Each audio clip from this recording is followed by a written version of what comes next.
वो तो कहते हैं ना कि करणी सेना के टेम्परामेंट को जानने वाले लोगों ने इंपैक्ट किया है। योगी जी से मिले हैं कभी? सोशल मीडिया पे केवल एक ही इंसान को फॉलो करता हूं कि जब समाजवादी पार्टी की सरकार होती है तो यादव से बड़ा गुंडा इस प्रदेश में कोई नहीं होता है। कृष्णानंद राय हत्याकांड, वो तो उससे दुर्दांत कोई घटना हो सकती है क्या? मैं कह रहा हूं ना कि मैं अपने सनातन धर्म की लड़ाई लड़ रहा हूं। यूपी की सियासत में सनातन के अधिकारों पे जब भी कोई बात होती है, जब भी उसकी रक्षा को लेकर कोई आंदोलन होता है और गाहे बगाहे कभी अगर कोई कांड हो गया तो उसमें सबसे पहला नाम करणी सेना का ही आता है, भले ही करणी सेना उसमें मौजूद हो या ना हो।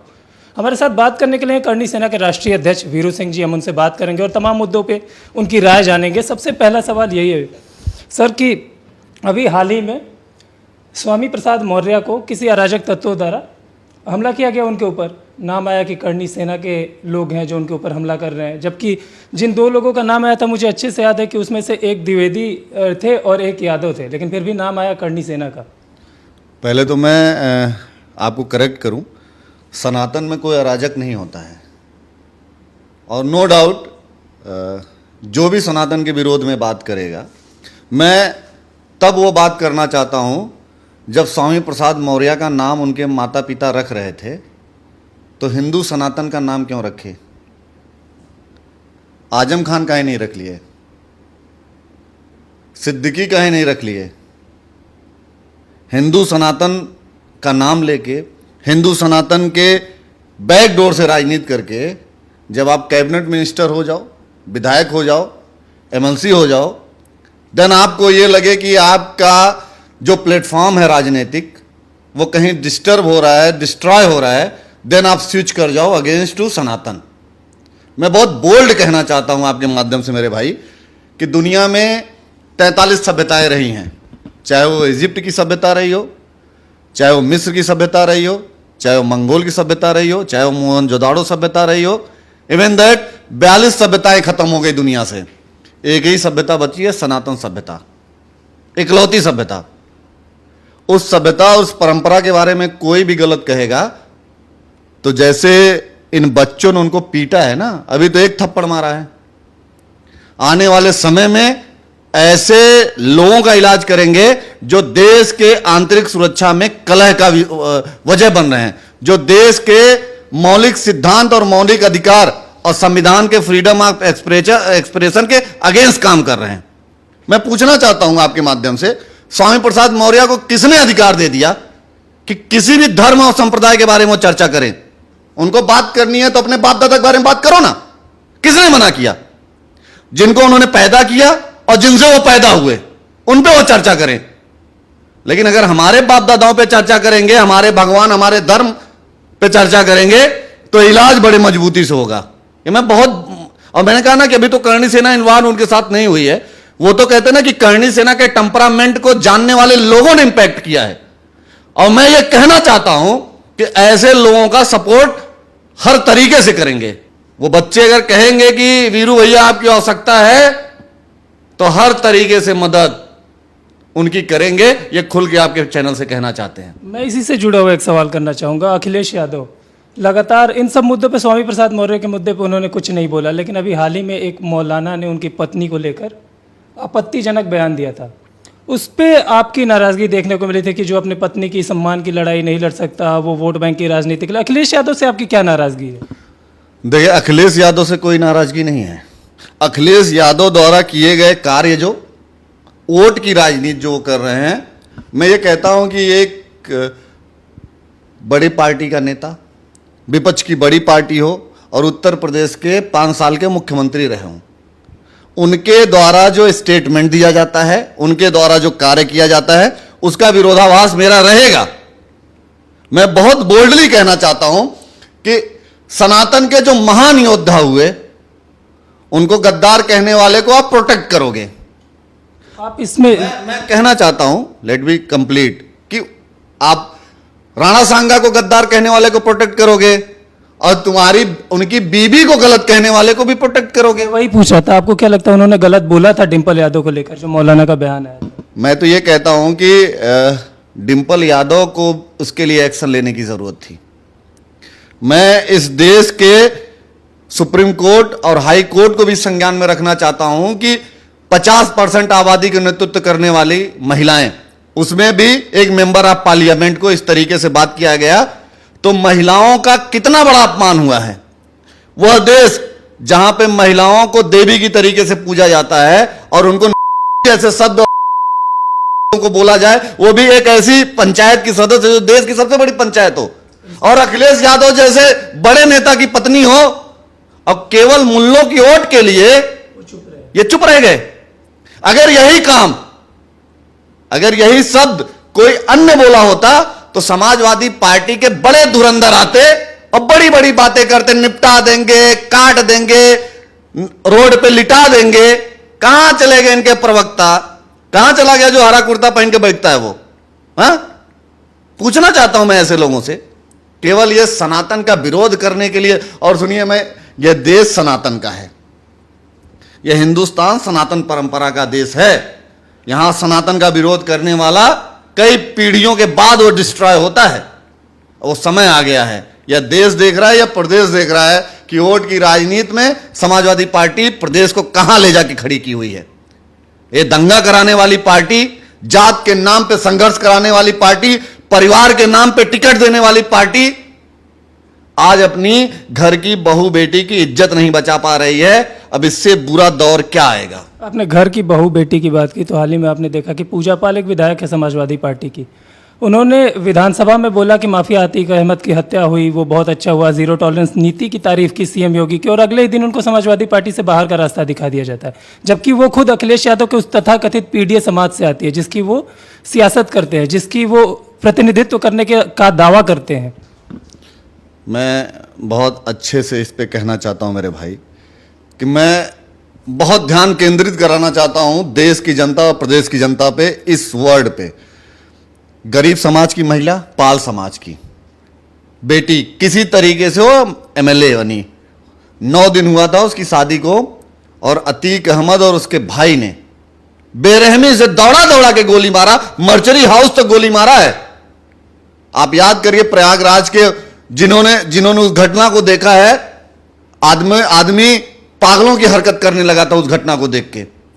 ऐसी समाज की बिटिया को, पाल समाज की बिटिया को, जिसके पति को मार दिया गया, और मैं इसमें योगी आदित्यनाथ जी को बहुत बहुत धन्यवाद दूंगा, बहुत धन्यवाद दूंगा कि न्याय करने का जो तरीका आपका है वो हिंदुस्तान नहीं दुनिया में लोग पसंद करते हैं। और मैं उसी पे आ रहा हूं।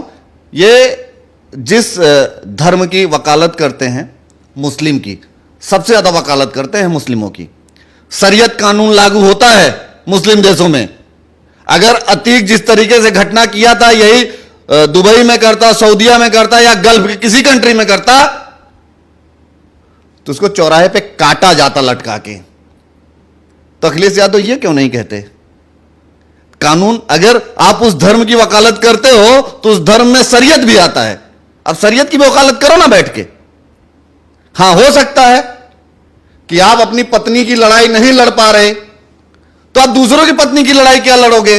पूजा पाल दूसरे की पत्नी थी ना, तो अपनी पत्नी डिंपल यादव की लड़ाई नहीं लड़ पाए भाई। उन्हीं मुस्लिम वोट की तुष्टीकरण की राजनीति में वो अपनी पत्नी की लड़ाई नहीं लड़ पाए, तो पूजा पाल की क्यों लड़ाई लड़ेंगे? यह सवाल बहुत बड़ा है। अखिलेश यादव को लेकर आपके मन में काफी नाराजगी है, काफी चीजें, जैसे अभी हाल ही में कभी भी करनी सेना कोई भी आंदोलन करती है सनातन के नाम पे, तो जो भी आंदोलन होता है उसमें अखिलेश यादव का आरोप एक ही रहता है कि योगी आदित्यनाथ यूपी के सीएम है, उनका बैक हैंड है, पीछे से उनका हाथ है करनी सेना पे। इसमें कितनी सच्चाई है? योगी जी से मिले हैं कभी? मैं बहुत खुल के इस पे बात करना चाहूंगा। समाजवादी पार्टी की सरकार आपको याद है? 2012 अच्छे से याद है? आप पूर्वांचल से हो। मेरे जिले में रमाकांत उमाकांत का कहर देखा है कि नहीं? मायावती जी का कपड़ा फाड़ा उसने। मायावती का, जो दलितों की सबसे बड़ी मसीहा, सबसे बड़ी लीडर, उससे बड़ी लीडर कोई दलित समाज में कोई नहीं हुआ आज तक हिंदुस्तान में। मैं जीवित उदाहरण दे रहा हूं। उनका कपड़ा फाड़ने वाला रमाकांत उमाकांत। तमाम डीपी यादव हुए, रमाकांत हुए, उमाकांत हुए, तमाम मैं ऐसे नाम गिना सकता हूं जो समाजवादी पार्टी में गुंडे थे। तो इसको एक्सेप्ट कर लें कि जब समाजवादी पार्टी की सरकार होती है तो यादव से बड़ा गुंडा इस प्रदेश में कोई नहीं होता है। मैं उन यादवों को नहीं कह रहा हूं, मैं उन यादवों के बारे में भी चर्चा करना चाहूंगा कि इन्होंने चुनाव लड़ाया लोकसभा का। मुझे तकलीफ है, मैं यादव समाज की भी लड़ाई लड़ता हूं, बहुत मजबूती से लड़ता हूं। और मैं आपको टू बी फ्रैंक, मैं इसको क्लियर करना चाहता हूं आपके इंटरव्यू में। चुनाव इन लोगों ने लड़ाया लोकसभा में 2024 में, यादव में केवल 5 टिकट इन्होंने दिया, 5 टिकट। पहला टिकट अखिलेश यादव, दूसरा टिकट डिंपल यादव, तीसरा टिकट धर्मेंद्र यादव, चौथा टिकट अंशुल यादव, पांचवा टिकट आदित्य यादव। ये कौन यादव थे? सैफई घर के कुनबे, इनके डीएनए का टिकट था। बाकी उत्तर प्रदेश के यादव केवल इनको वोट देने के लिए पैदा हुए हैं क्या? हाँ, मैं तो खुल के कहना चाहता हूं कि करहल के सीट से कोई यादव को लड़ा दो। आजमगढ़ के यादव जैसे धर्मेंद्र को आजमगढ़ का सांसद बनाए हो, वैसे मैनपुरी का सांसद किसी आजमगढ़ के यादव को बनवा दो। क्यों? मेरा यह सवाल है। मैं उत्तर प्रदेश के सभी यादव भाइयों से बात करना चाहता हूं कि इनके यहां जो सांसद होता है उन्हीं का बेटा विधायक, उन्हीं का बेटा प्रमुख। आम यादव केवल गाली सुनने के लिए पैदा हुए हैं, लोगों की तकलीफ झेलने के लिए। ये जो समाज में कृत कर रहे हैं उसको यादव समाज झेल रहा है। इन्होंने पूरे यादव और यदुवंशियों को कहीं ना कहीं परेशान करके रखा है। इनके द्वारा किए गए कृत को जो सामान्य यादव है, जो सनातन पद्धति को मानने वाला मजबूत यादव है, वो बेचारा बना हुआ है इन लोगों के चक्कर में। इन्होंने उनको हिंदुस्तान की धारा से अलग काट दिया है। बहुत मैं मजबूती से यह चीज कहना चाहता हूं। ये केवल 5 यादव ही लड़ाएंगे। ठीक है, ये मेरे पहले सवाल का जवाब है। अभी भी एक चीज छूट जा रहा है उसमें, क्या सच में योगी जी का कोई सपोर्ट है आपके आंदोलन में? और क्या आप योगी आदित्यनाथ से कभी मिले हैं? इस पे कभी बात हुई है? देखिए, मैं आपको बताऊं, सनातन सभ्यता को मानने वाला हूं मैं, और सनातन सभ्यता में बहुत मजबूती से कहना चाहता हूं ऑन माइक, क्षत्रिय कुल का बच्चा हूं। मिलन की कोई जरूरत नहीं है, हमारे रूट को पहचानने की जरूरत है। अगर हमारी एक्टिविटी आपको अच्छी लगती है तो मिलने की जरूरत है क्या? सनातन सभ्यता में यह कहा जाता है कि जो गेरुआ वस्त्र धारण कर ले वो आपके लिए वंदनीय और प्रार्थनीय है। और वो इंसान जिसने अपना पूरा जीवन सनातन धर्म को दे दिया, वैदिक सभ्यता को बचाने के लिए, भारत के इतिहास को बचाने के लिए, जो आदमी पूरी जवानी खपा रहा हो, जो पूरे दुनिया के 57 देश के लोगों पे, मुस्लिम के टारगेटों पे हो, तमाम ऐसे लोग जो हिंदुस्तान को मिटाने की कोशिश कर रहे हो, आतंकवादी माओवादियों के टारगेट पे हो, जो आदमी 24 घंटा समाज की लड़ाई लड़ रहा हो, उत्तर प्रदेश के उत्थान की लड़ाई लड़ रहा हो, उससे मिलने की जरूरत है क्या? उसकी सोच से मिलने की आवश्यकता है। वो टेम्परामेंट मैच करता है। मैंने आपके इंटरव्यू में कहा कि मैं पूरे सोशल मीडिया पे केवल एक ही इंसान को फॉलो करता हूं, मात्र एक इंसान को, वो योगी आदित्यनाथ जी। मुलाकात की जरूरत नहीं, जो आपका आइडल हो उसको मिलने की जरूरत नहीं उससे। मैं तो बहुत बोल्डली कहता हूं कि मैं उनको मानता हूं, दिल से मानता हूं। और दिल से इसलिए मानता हूं कि उनके कर्मों को मानता हूं, उनके द्वारा किए गए कार्यों को मानता हूं। वो पूर्वांचल में रह के उन्होंने देखा है पूर्वांचल का कहर।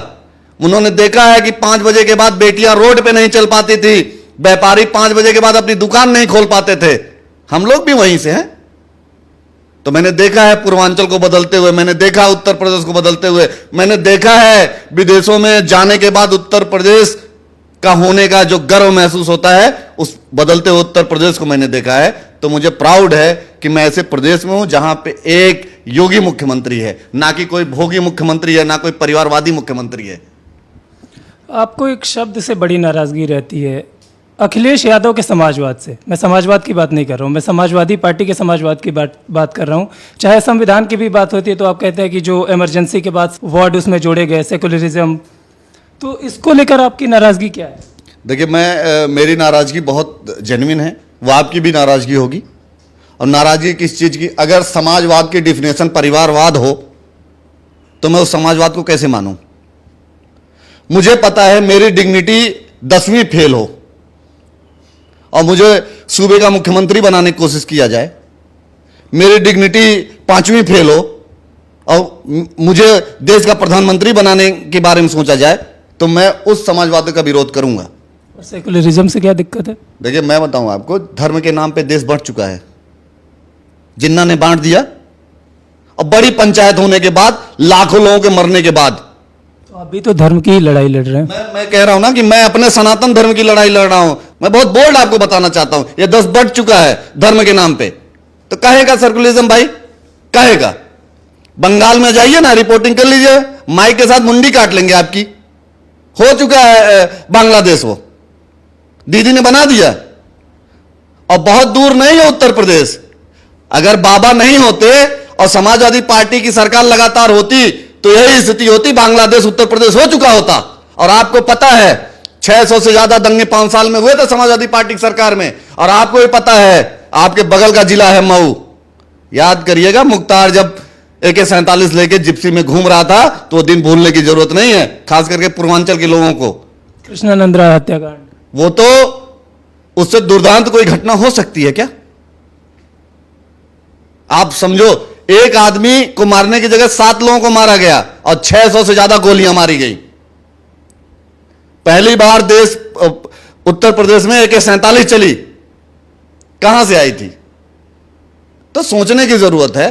अब मैं उस समाजवाद का विरोध करता हूं कि किसी भी आदमी के अंदर अगर डिग्निटी हो तो उसको लाओ ना मार्केट में। अब बिना डिग्निटी के कि मैं फलाने का बेटा हूं तो मैं ही सांसद बनूंगा, मैं फलाने का भतीजा हूं तो मैं ही विधायक बनूंगा, मैं बड़ा पप्पा हूं उनका तो मैं केंद्रीय मंत्री बनूंगा, मैं राज्यसभा जाऊंगा। आपकी डिग्निटी क्या है? अगर किसी देश के मौलिक सिद्धांत पे चर्चा करनी हो, देश के किसी ऐसे सिस्टम पे चर्चा करनी हो जो देश के उत्थान की बात करे, तो आपकी आवाज बंद हो जाती है, आपको बोल नहीं पाते हो, पर्ची पढ़ के आपको इंटरव्यू की तरीके से बोलना पड़ता हो, तो आप काहे क्या समाजवाद भाई? नेता वो होता है जो देश की चीजों को समझे, ना कि पढ़े। करणी सेना की जब बात आती है तो समाज की बात होती है, सनातन की बात होती है। यूपी में 2027 में विधानसभा के चुनाव होने, सियासत में करणी सेना का क्या स्टैंड है? सनातन के साथ मजबूती से खड़े रहेंगे। अब सनातन के साथ कौन खड़ा है वो 2027 में देखा जाएगा। मैं तो ये कहता हूं, मैं समाजवादी पार्टी के राष्ट्रीय अध्यक्ष अखिलेश यादव से सवाल करना चाहता हूं, या उनको भी कहना चाहता हूं कि राम मंदिर बन गया, मुद्दा बड़ा था, अपने को कृष्ण का वंशज कहते हैं, आज अपने मैनिफेस्टो में ऐड करें, आज कृष्ण जन्मभूमि हम बनाएंगे। करणी सेना मजबूती से खड़ी मिलेगी एक मुद्दे पे, आज मैनिफेस्टो में ऐड कर दें। मैं तो कहता हूं कि टू बी फ्रैंक, मैं बहुत बोल्ड कहना चाहता हूं ये शब्द, कि आप देश की आंतरिक सुरक्षा से खिलवाड़ की चर्चा करोगे, आप सनातन को मिटाने की बात करोगे, आपको सबसे ज्यादा दिक्कत हिंदू शब्द से है, आप जनेऊधारी ब्राह्मणों से दिक्कत है, आपको आप तमाम ऐसे लोगों से आपको दिक्कत है। आप बार बार एक बात कर रहे हैं, देश की आंतरिक सुरक्षा। हाँ, देश की आंतरिक सुरक्षा इन लोगों ने खत्म कर दिया। देश की आंतरिक सुरक्षा क्या था? जातीय। हिंदुस्तान 6742 जातियों से बना है राय साहब। मैं आपको बहुत बोल्डली कहना चाहता हूं, आपको याद है, चाहे हूण आए हों, चाहे यहूदी आए हों, चाहे डच आए हों, चाहे मंगोल आए हों, चाहे मुगल आए हों, चाहे अंग्रेज आए हों, सभी लोगों ने मिल के लड़ा कि नहीं? लेकिन जब शुभम त्रिपाठी को पहलगांव में मारा गया, तो इसी अखिलेश यादव ने कहा कि मैं शुभम त्रिपाठी को नहीं जानता। तो यह है आंतरिक सुरक्षा देश की। क्या इस पे चर्चा हुई? जात पूछ के, नाम पूछ के मारा गया। यह आदमी, कुंभ का भी अपमान हुआ, कुंभ की भी बुराई हुई। सनातन का सबसे बड़ा त्योहार, जहां 60 करोड़ लोगों ने अमृत कुंभ में डुबकी लगाई हो, वहां पे इनको दूसरा कुछ दिख रहा था। इन्होंने कहा AI गिन रहा है क्या? तो मुझे यह कहना चाहिए था, शायद विपक्ष कह नहीं पाया, इनके विपक्ष के लोगों ने इनसे कह नहीं पाया कि ठीक है, एक बड़ा सा स्टॉल लगा दिया जाता है 1 किलोमीटर ऊपर, और उसी तरीके से जैसे मोहम्मद गौरी बैठा था उसी तरीके से बैठ जाओ, और कोई चौहान आएगा तो बोलेगा 4 बार 24 गज अंगुलष्ट प्रमाण। तो गिने बैठ के, इनको गिनना चाहिए था, इनको एक दूरबीन दे देना चाहिए था, ये एक एक लोगों को गिनते। AI के जगह पे अखिलेश यादव का AI होना चाहिए था। आप समझो कि ऐसा स्टेटमेंट, जो देश के, इनका स्टेटमेंट पाकिस्तान में कोट किया जाता हो, इनका स्टेटमेंट पाकिस्तान के संसद में कोट किया जाता है देश के खिलाफ। तो आप सोच के देखो आंतरिक सुरक्षा क्या है भाई। आर्मी लड़ रही है बॉर्डर पे, आंतरिक सुरक्षा हम और आप हैं। हमारा और आपका देश, अगर हम इसकी तारीफ नहीं कर सकते तो बुराई भी नहीं करते। कभी कभी चाइना की बुराई आपने सुना है? आपने जापान की बुराई सुना है? आपने वियतनाम की बुराई सुना हो? आपने कभी मलेशिया की बुराई सुना हो? आपने कभी यूएस यूके की बुराई सुना हो? आपने किसी की बुराई सुना हो तो मुझे बताओ। केवल बुराई हिंदुस्तान में है। क्यों? क्योंकि यहां पे नेता एकदम फ्री हैं। बोलते हैं ना कि फ्रीडम की लड़ाई, देश की स्वतंत्रता की लड़ाई लड़ने वाले तो मर गए बेचारे, लेकिन उनके नाम पे अगर देश आजाद हुआ, उनकी मेहनत से आजाद हुआ, तो ये लोग देश को 3 4 5 जगह बांटने की स्थिति पहुंचा चुके हैं। आज मैं इनके मन की बात कहूं तो इन जितने भी राजनीतिक दल हैं जो विपक्ष में बैठे हैं, इनको सबको हर प्रदेशों में अपना देश चाहिए। सबको अपने देश का प्रधानमंत्री बनने की जरूरत है। इनको यह लगता है कि ये यादव का वोट लेके उत्तर प्रदेश में राज करेंगे, तो यादव समाज भी जानता है कि ये केवल यूज करते हैं। यूज एंड थ्रो की कहानी निपट चुकी है। यादव समाज भी बहुत मजबूती जानता है, क्योंकि लोकसभा में 5 टिकट इन्होंने दिया, केवल अपने घर को दिया है, किसी अन्य यादव को नहीं दिया। अब देश बदल रहा है। बहुत बहुत धन्यवाद वीरू सिंह जी हमसे बात करने के लिए। तो देश बदल रहा है और इनका जो पूरा करनी सेना का जो पूरा ध्येय है, किस टारगेट से करनी सेना आगे बढ़ रही है, और समाजवादी पार्टी के जो हमले हैं उन पर पूरे खुल के बात की। किसका समर्थन रहेगा, किसको समर्थन देगी करनी सेना साल 2027 के चुनाव में, इस पर भी इन्होंने बात की। इन तमाम मुद्दों पर बात करने के लिए बहुत बहुत धन्यवाद आपका। छोटी सी बात और इसमें ऐड करूंगा कि ये देश सनातन सभ्यता का है, और मैं बहुत बोल्ड कह रहा हूं। सनातन सभ्यता के साथ मजाक करने वाला कोई भी नेता हो, अभिनेता हो, इलाज करनी सेना करेगी बहुत मजबूती से, और जो जिस भाषा में समझेगा उस तरीके की इलाज करेंगे। यानी करनी सेना का मतलब इनके बयानों से और इनके ये जो 15 मिनट 20 मिनट हमने इनसे बात की, उससे यही निचोड़ निकला कि ये किसी जाति की बात नहीं हो रही है, यहाँ पे देश और सनातन की बात हो रही है। कैमरामैन विवेक के साथ मैं प्रतीक राय, डीडी न्यूज़, लखनऊ।